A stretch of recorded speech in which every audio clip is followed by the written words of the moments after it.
여러분, 오늘 제가 드릴 이야기는 조금 무거울 수 있습니다. 하지만 반드시 들으셔야 합니다. 왜냐하면 이 이야기가 여러분의 노후를 완전히 바꿔놓을 수 있기 때문입니다. 만약 지금 60대시거나 곧 60대가 되신다면 앞으로 한 가지 큰 결정을 내리셔야 합니다. 바로 어디서 살 것인가입니다. 이 결정을 잘못하면 어떻게 될까요? 평생 모은 재산의 70% 이상이 발목을 잡고 자식들에게 짐이 되며 급하게 집을 팔아야 할 때 수천만 원을 손해보게 됩니다. 반대로 이 결정을 잘하면 어떻게 될까요? 건강하게 오래 살 수 있고 경제적으로 여유롭게 지낼 수 있으며 자식들과도 좋은 관계를 유지하면서 당당하게 사실 수 있습니다. 오늘 영상에서는 70세 되기 전에 반드시 알아야 할 집 선택 기준 6가지를 알려드리겠습니다. 이 6가지만 제대로 아시면 노후 자산 70%를 지키고 끝까지 당당하게 사실 수 있습니다. 안녕하세요. 편한생활TV입니다. 구독과 좋아요는 저희에게 큰 힘이 됩니다. 오늘 주제는 여러분 모두에게 해당되는 이야기이니 꼭 끝까지 봐주시고 댓글로 여러분의 생각도 나눠주시면 감사하겠습니다. 먼저 하나 질문 드리겠습니다. 여러분은 지금 사시는 집에서 평생 사실 수 있다고 생각하십니까? 많은 분들이 그렇다고 대답하실 겁니다. 하지만 현실은 다릅니다. 실제로 60대 이후에는 대부분의 분들이 이사를 하게 됩니다. 그것도 본인이 원해서가 아니라 어쩔 수 없이 하게 되는 경우가 많습니다. 몸이 말을 안 듣거나 배우자와 이별하거나 계단이 무서워지거나 병원 가기가 힘들어지면서 갑자기 이사를 결심하게 됩니다. 문제는 그때입니다. 준비도 안 된 상태에서 급하게 이사를 하면 어떻게 될까요? 집값이 떨어져서 손해를 보거나 자식 집에 얹혀 살면서 눈치를 보거나 외진 곳으로 가서 외롭게 지내게 됩니다. 그래서 미리 준비해야 합니다. 70세 되기 전에 말이죠. 여기서 중요한 사실 하나를 말씀드리겠습니다. 우리나라 60대 이상 가구의 자산을 보면 부동산이 전체 자산의 70% 이상을 차지합니다. 쉽게 말해서 집이 곧 전 재산이라는 겁니다. 그런데 그 집을 잘못 선택하면 어떻게 될까요? 노후 자산의 70%가 발목을 잡게 됩니다. 팔리지도 않고 유지비는 계속 나가고 돈이 묶여서 쓸 수도 없게 되는 겁니다. 실제 사례를 하나 들려드리겠습니다. 74세 박씨 할아버지는 68세에 은퇴하시면서 꿈에 그리던 전원주택을 사셨습니다. 경기도 외박에 공기 좋고 마당 넓은 집이었죠. 3억 5천만 원에 사서 5천만 원을 들여 수리까지 했습니다. 처음 1년은 정말 좋았습니다. 텃밭도 가꾸고 아침마다 새소리 들으며 산책하고 이게 진짜 은퇴 생활이구나 싶으셨답니다. 그런데 2년째부터 문제가 생기기 시작했습니다. 보일러 고장에 200만 원, 지붕 수리에 300만 원, 정화조 문제로 150만 원, 이렇게 1년에 유지비만 500만 원 넘게 나갔습니다. 결정적인 건 72세 되던 해였습니다. 할머니가 갑자기 쓰러지셨는데 가장 가까운 병원이 차로 40분 거리였습니다. 구급차 오는 데만 25분 걸렸습니다. 다행히 큰일은 없었지만 그날 이후 할아버지는 결심하셨습니다. 이 집 팔고 나가자. 그런데 문제가 생겼습니다. 집이 안 팔리는 겁니다. 외진 곳이라 찾는 사람이 없었습니다.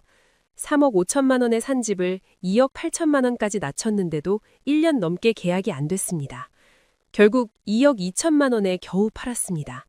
수리비까지 합치면 2억 3천만 원을 날린 겁니다. 할아버지가 나중에 그러셨답니다. 그 돈이면 서울 근교 괜찮은 아파트에서 10년은 편하게 살았을 거라고요. 집 욕심에 노후 자금 절반을 날린 거라고요. 이게 현실입니다. 집을 잘못 고르면 노후 자산이 녹아내립니다. 유지비로 세고 의료비로 세고 마지막엔 팔지도 못해서 묶여버립니다. 그래서 70세 되기 전에 결정해야 합니다. 70이 넘으면 체력도 판단력도 협상력도 떨어지기 때문입니다. 떠밀려서 급하게 결정하면 반드시 손해를 봅니다. 지금부터 노후 주거 선택의 6가지 기준을 알려드리겠습니다. 첫 번째 기준은 집 크기입니다. 많은 분들이 이렇게 생각하십니다. 이제 애들도 다 나갔으니까 우리 둘만 사는데 큰 집이 뭐가 필요해? 작은 집으로 가서 관리비도 아끼고 깔끔하게 살자. 맞는 말처럼 들립니다. 그런데 너무 작으면 그 집이 감옥처럼 느껴질 수 있습니다. 71세 김할머니 사례를 들려드리겠습니다. 할머니는 32평 아파트에서 사시다가 남편분이 돌아가시고 혼자 되셨습니다. 자식들이 그랬답니다. 엄마 혼자 큰 집에서 뭐해요? 작은 데로 가서 편하게 사세요. 관리비도 아끼고요. 할머니도 그 말이 맞다고 생각하셨습니다. 그래서 9평짜리 오피스텔로 이사하셨습니다. 보증금 차액으로 5천만 원이 생겼고 관리비도 한 달에 150만 원 줄었습니다. 숫자로만 보면 완벽한 선택이었죠. 그런데 2달 만에 후회가 시작됐습니다. 식탁 놓을 데가 없어서 밥을 침대에서 먹게 됐고 손주들이 놀러와도 앉을 자리가 없었습니다. 물건은 버려도 자꾸 쌓이는데 둘 곳이 없으니 하루 종일 머리가 아팠습니다. 제일 힘들었던 건 창문이 하나뿐이라 환기가 안 되는 거였습니다. 답답해서 숨이 막혔습니다. 3개월 만에 할머니가 딸한테 전화하셨답니다. 나 여기서 못 살겠다. 관리비 아낀다고 왔는데 병원비가 더 나오겠어. 우울해서 잠도 못 자고 밥맛도 없어. 결국 6개월 만에 다시 이사하셨습니다. 이사 비용에 중개비까지 또 돈이 나갔죠. 아끼려다가 오히려 더 쓴 겁니다. 전문가들이 권장하는 노후 적정 주거 크기는 18평에서 20평 정도입니다. 너무 크지도 너무 작지도 않은 공간이죠. 부부가 각자 방 하나씩 쓸 수 있고 함께 쉴 거실이 있고 손주들 놀러와도 밥 먹을 틱탁 하나 놓을 수 있는 크기입니다. 이 정도면 관리비도 적당하고 심리적으로도 숨 쉴 공간이 됩니다. 중요한 건 이겁니다. 줄이는 건 집 크기를 줄이는 게 아니라 스트레스를 줄이는 겁니다. 관리비 몇만 원 아끼려고 정신건강을 포기하면 안 됩니다. 우울증 치료비가 관리비보다 훨씬 비쌉니다. 노후에 작은 집으로 가실 거라면 최소 15평 이상은 확보하십시오. 그게 돈 아끼는 게 아니라 돈 버는 겁니다. 2번째 기준은 위치입니다. 많은 분들이 노후에 병원 가까운 데로 가야지 하시는데요. 이게 왜 잘못된 생각인지 말씀드리겠습니다. 69세 이씨 할아버지는 대학병원 바로 앞 아파트로 이사하셨습니다. 걸어서 3분 거리였죠. 완벽하다고 생각하셨습니다. 그런데 한 달도 못 버티셨습니다. 왜였을까요? 앰뷸런스 소리가 하루 종일 들렸습니다. 새벽 3시에도 아침 6시에도 사이렌 소리에 잠이 깼습니다. 창밖을 보면 들것에 실려가는 사람들이 보였습니다. 처음엔 남의 일이었는데 점점 생각이 바뀌더랍니다. 저것도 언젠가 나일 수 있겠구나. 할아버지가 그러셨습니다. 병원 옆에서 살면 건강해질 줄 알았는데 오히려 매일 죽음을 생각하게 되더라고요. 몸이 아프기 전에 마음이 먼저 병들었어요. 결국 1년 만에 다른 동네로 이사하셨습니다. 무엇보다 병원은 돈이 나가는 곳이지 돈을 벌어주는 곳이 아닙니다. 병원 가까이 산다고 건강해지는 게 아닙니다. 오히려 자주 가게 되고 자주 가면 돈이 셉니다. 그런데 복지관은 다릅니다. 복지관은 살기 위한 공간입니다. 뭐가 다르냐고요? 구체적으로 말씀드리겠습니다. 복지관에서는 점심 한 끼를 저렴하게 드실 수 있습니다. 일반 회원은 4,000원에서 4,500원 정도고 기초생활수급자나 차상위 계층은 무료입니다. 밖에서 먹으면 10,000원인데 복지관에서 먹으면 4,000원입니다.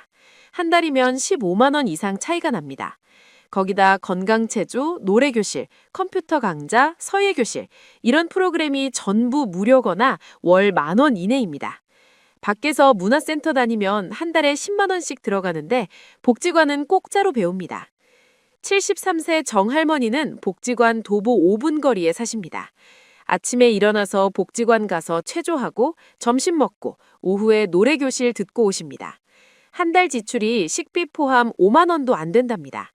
할머니가 그러셨습니다. 여기 오기 전엔 집에서 혼자 TV만 봤어요.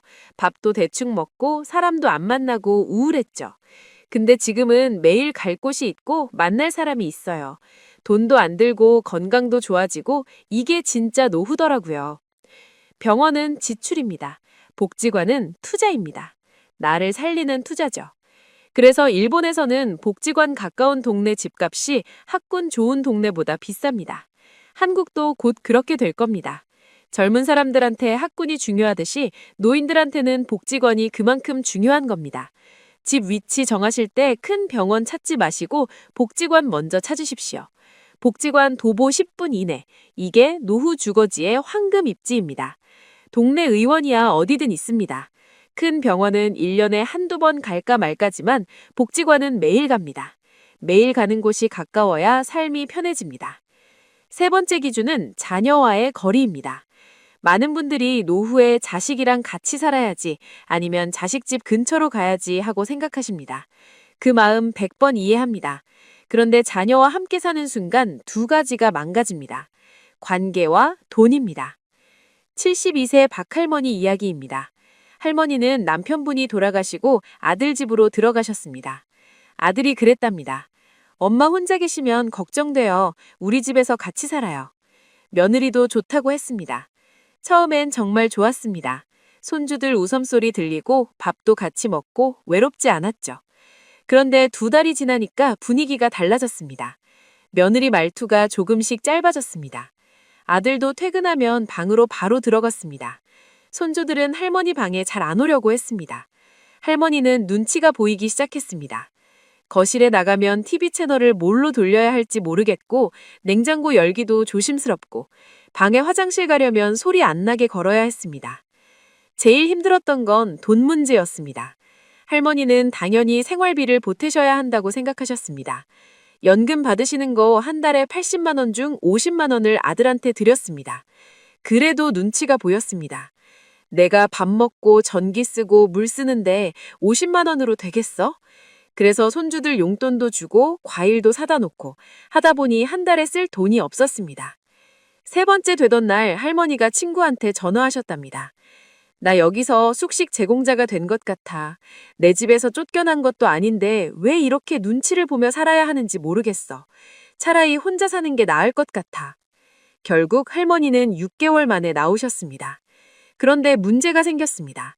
원래 살던 집은 이미 전세 줬고 보증금은 아들한테 빌려줬고 갈 데가 없었습니다. 결국 월세방을 구하셨는데 보증금 500만 원에 월세 45만 원짜리였습니다. 연금 80만 원 받아서 월세 내고 나면 35만 원으로 한 달을 살아야 했습니다. 할머니가 그러셨습니다. 자식한테 들어갈 때는 내 돈 다 줬는데 나올 때는 빈손이더라. 관계도 서먹해지고 돈도 없어지고 처음부터 안 들어갔으면 이렇게 안 됐을 텐데. 이게 현실입니다. 자녀와 함께 살면 서로의 자유를 갉아먹습니다. 부모 입장에선 눈치 보느라 지치고 자녀 입장에선 부담스러워서 지칩니다. 그리고 대부분 돈 문제가 엮입니다.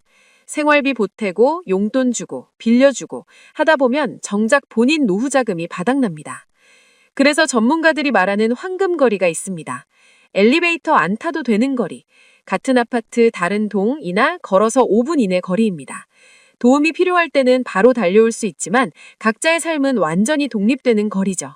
가까우면서도 간섭하지 않는 거리. 이게 관계도 지키고 돈도 지키는 거리입니다. 자녀 집에 들어가면 안 됩니다. 들어가는 순간 협상력을 잃습니다. 내 집이 있어야 목소리가 나옵니다. 내 공간이 있어야 당당할 수 있습니다.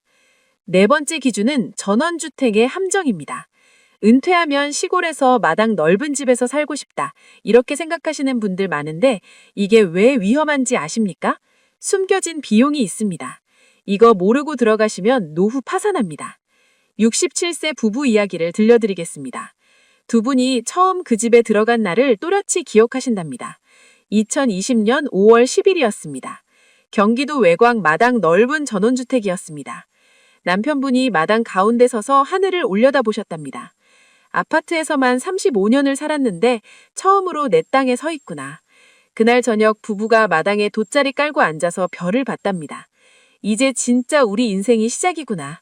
그렇게 생각하셨답니다. 첫 봄은 정말 좋았습니다. 마당에 꽃 심고 텃밭에 상추 심고 아들 며느리 손주들 놀러 오면 삼겹살 구워 먹고 이게 은퇴 생활이구나 싶으셨답니다. 그런데 여름이 되니까 달라졌습니다. 잡초가 엄청 자랐습니다. 마당이 100평인데 일주일만 안 깎으면 정글이 됩니다. 남편분이 예초기 돌리다가 허리를 다치셨습니다. 그 뒤로는 업체를 불렀는데 한 번에 15만 원입니다. 여름에만 120만 원 나갔습니다. 가을엔 낙엽, 겨울엔 눈, 1년 내내 뭔가를 치우셨습니다.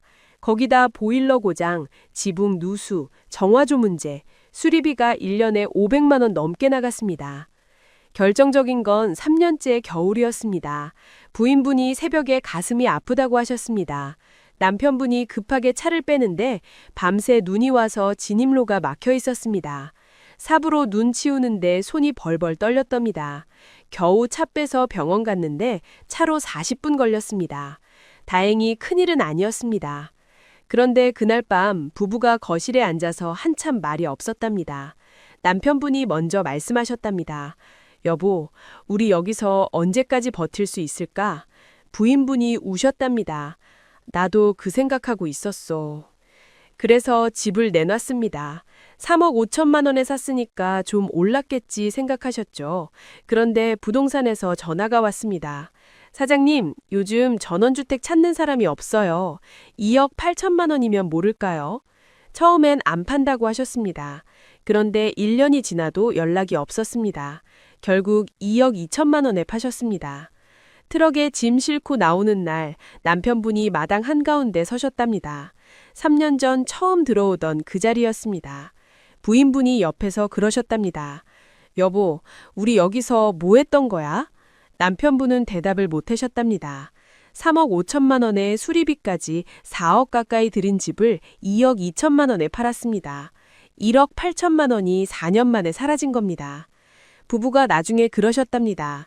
그 돈이면 서울 근처 괜찮은 아파트에서 15년은 편하게 살았을 거예요. 제가 로망을 산 거예요. 근데 그 로망이 너무 비쌌어요.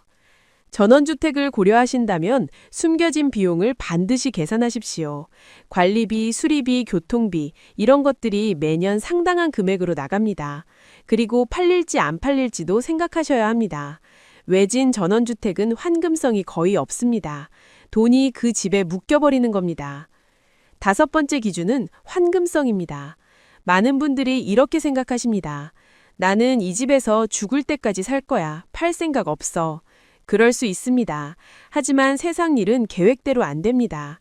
갑자기 큰 경이 생기거나 배우자와 이별하거나 혼자 감당하기 어려운 일이 생겼을 때 그 집을 팔아서 돌봄 비용을 마련해야 하는 순간이 반드시 찾아옵니다. 76세 한 할머니 이야기입니다. 할머니는 경기도 외곽 빌라에서 사셨습니다. 20년 전에 1억 2천만 원에 사신 집이었죠. 혼자 사시기엔 적당한 크기였고 동네도 조용했습니다. 평생 여기서 살 거라고 생각하셨습니다. 그런데 74세 되던 해에 뇌졸중에 오셨습니다. 다행히 목숨은 건지셨지만 왼쪽 몸을 잘 못 쓰시게 됐습니다. 혼자 사는 게 불가능해졌습니다. 자식들이 의논했습니다. 엄마 집 팔고 요양원 가시는 게 낫겠다. 할머니도 동의하셨습니다. 그래서 집을 내놨습니다. 20년 전에 1억 2천만 원에 샀으니까 지금은 좀 올랐겠지 생각하셨죠. 그런데 현실은 달랐습니다. 부동산에서 연락이 왔습니다. 할머니, 이 동네에 젊은 사람들이 안 와요. 노후 빌라라 대출도 잘 안 나오고요. 9천만 원이면 모를까요? 1억은 어려워요. 충격이었습니다. 20년 전보다 3천만 원이 떨어진 겁니다. 그래도 방법이 없었습니다. 요양원 보증금이 필요했으니까요. 9천만 원에 내놨는데 그것도 6개월이 걸렸습니다. 그 6개월 동안 할머니는 아들 집에서 간병 받으셨는데 아들 부부가 너무 힘들어했습니다. 가정 불화 직전까지 갔습니다. 할머니가 나중에 그러셨답니다. 그 집이 내 전 재산이었는데 정작 필요할 때 돈이 안 됐어. 집에 묶여있는 동안 자식들 관계도 나빠지고 차라리 서울 근처 작은 아파트로 갔으면 바로 팔았을 텐데. 이게 현실입니다. 집은 단순히 사는 곳이 아닙니다. 노후의 비상금 통장입니다. 급할 때 바로 현금화할 수 있어야 합니다. 그런데 외진 곳, 너무 오래된 구조, 특이한 형태의 집은 팔리지 않습니다. 살 때는 좋았는데 팔 때는 아무도 안 보러 옵니다. 그래서 노후 주거지를 정할 때 반드시 물어보셔야 합니다. 이 집 급하게 팔아야 하면 팔릴까? 3개월 안에 현금화할 수 있을까? 이게 안 되면 그 집은 자산이 아니라 부채입니다. 환금성 좋은 집의 조건을 정리해드리겠습니다. 첫째, 대중교통이 편한 곳, 지하철역 도보 10분 이내가 좋습니다. 둘째, 생활인프라가 있는 곳, 마트, 병원, 은행이 걸어서 갈 수 있는 거리에 있어야 합니다. 셋째, 수요가 꾸준한 곳, 젊은 사람들도 찾는 동네여야 합니다. 노인만 사는 동네는 매수자가 없습니다. 서울이나 수도권, 역세권, 20평 이하 소형 아파트가 가장 환금성이 좋습니다. 급하면 한 달 안에도 팔 수 있습니다. 반면 지방 외곽 전원주택이나 오래된 빌라는 1년이 걸려도 안 팔리는 경우가 많습니다. 마지막 집은 내가 머무는 곳만이 아닙니다. 언제든 내가 떠날 수 있게 도와주는 곳이어야 합니다. 팔 수 없는 집은 나도 묵고 자식도 묵습니다. 이 말 꼭 기억해 두십시오. 6번째 기준은 상황별 맞춤 선택입니다. 사람마다 상황이 다르잖아요. 연금 많이 받는 분도 계시고 거의 없는 분도 계십니다. 건강한 분도 계시고 이미 어디가 안 좋은 분도 계십니다. 그래서 본인 상황에 맞게 우선순위를 정하는 법을 알려드리겠습니다. 첫 번째 상황, 경제적으로 여유가 없으신 분들입니다. 연금이 많지 않거나 소득이 거의 없거나 생활비가 빠듯하신 분들이죠.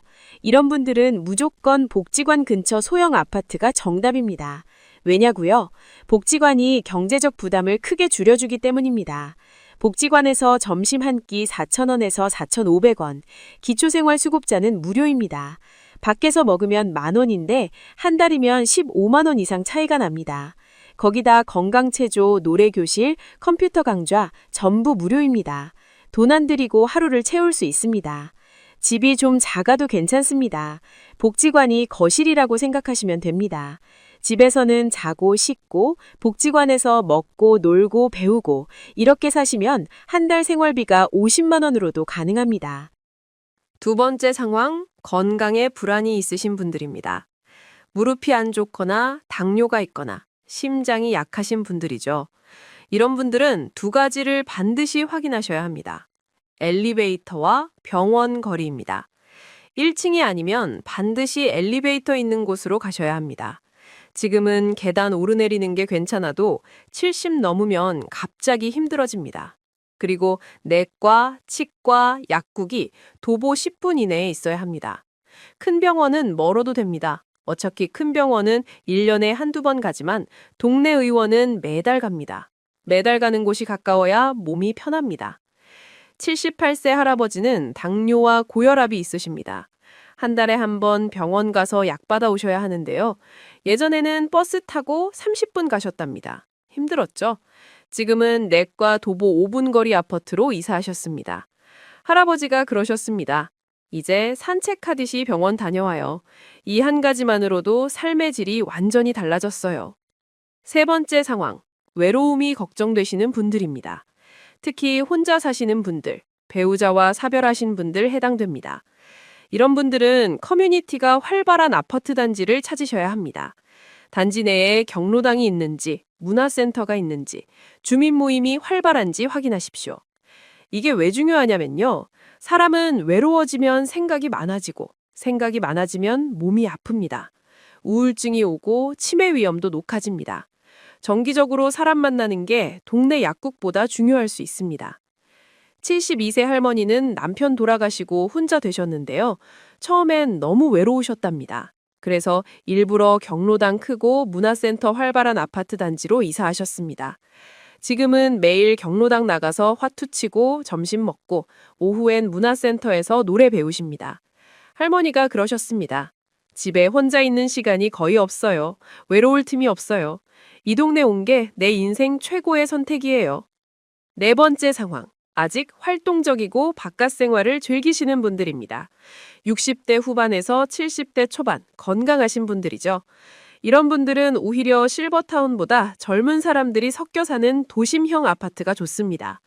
마트, 백화점, 도서관, 지하철이 다 가까운 곳, 사람들 북적이는 곳, 조용한 곳 찾지 마시고 약간 시끄러운 곳으로 가십시오. 놀이터 소리, 버스 정류장 소리, 지나가는 사람들 웃음소리. 그 속에 있을 때 우리는 늙지 않습니다. 세상과 연결되어 있다는 느낌이 들거든요. 정리해드리겠습니다. 돈 없으면 복지관 근처, 건강 불안하면 병원 가까운 곳, 외로움 걱정되면 커뮤니티 활발한 단지, 활동적이면 도심형 아파트. 본인 상황에 맞게 우선순위를 정하시면 됩니다. 모든 조건 다 갖춘 집은 없습니다. 하지만 내 상황에서 가장 중요한 한두 가지만 맞추면 노후가 편안해집니다. 자, 여기까지 6가지 기준을 다 말씀드렸습니다. 이제 마지막입니다. 지금까지 들으신 분들은 아마 이런 생각이 드실 겁니다. 그래, 알겠어. 근데 나는 이미 70이 넘었어. 너무 늦은 거 아닐까? 지금 당장 뭘 해야 할지 모르겠어. 괜찮습니다. 늦지 않았습니다. 지금부터 해도 됩니다. 오늘 영상을 보신 자체가 시작입니다. 당장 이사하지 않아도 됩니다. 다만 오늘부터 3가지만 해보십시오. 첫째, 지금 사는 동네를 다시 둘러보십시오. 복지관이 어디 있는지 아십니까? 도보로 몇 분 걸리는지 가보셨습니까? 가서 어떤 프로그램이 있는지 확인해 보십시오. 의외로 가까운 데 있는데 모르고 계신 분들 많습니다. 둘째, 본인 집의 시세를 확인해 보십시오. 부동산 앱 깔고 우리 집이랑 비슷한 집이 얼마에 거래되는지 보십시오. 급하게 팔면 얼마 받을 수 있는지 현실적으로 계산해 보십시오. 이걸 알아야 노후 계획을 세울 수 있습니다. 셋째, 자녀와 대화해 보십시오. 나중에 내가 혼자 살기 어려워지면 어떻게 할 건지 미리 이야기 나눠보십시오. 같이 살 건지, 근처로 올 건지, 요양원 갈 건지. 이런 대화를 안 하고 있다가 갑자기 일이 터지면 그때는 모두가 힘들어집니다. 노후의 집은 단순히 잠자는 곳이 아닙니다. 그건 내가 나답게 살 수 있게 해주는 마지막 무대입니다. 그 무대가 너무 좁으면 숨이 막히고, 너무 외지면 외롭고, 팔리지 않으면 발목 잡힙니다.